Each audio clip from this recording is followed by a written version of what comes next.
All right, a Pennsylvania teenager has been suspended for asking a girl to the prom. Not just any girl. It was Miss America, the beauty queen, Nina Davallori. Do you know how delusional you sound? She was speaking at his school, so he decided to pop the question in person. We get more now from Al Ganoza of our Harrisburg station. Word got around quickly. In fact, the Central York administrators also got wind of it. Patrick says 10 minutes before the presentation, they pulled him aside and told him that such a move would be inappropriate and that he should not do it. Hey, before you go through with this, you and me better have a talk. You're heading for trouble. During a question and answer session, Patrick popped up on stage with a flower and asked Nina to the prom. Boldly conceived, superbly executed.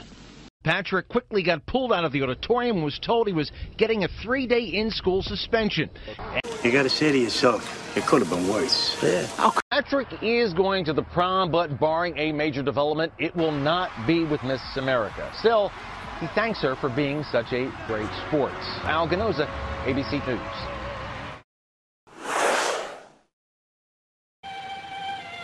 It could have been marvelous. Divine. Wonderful.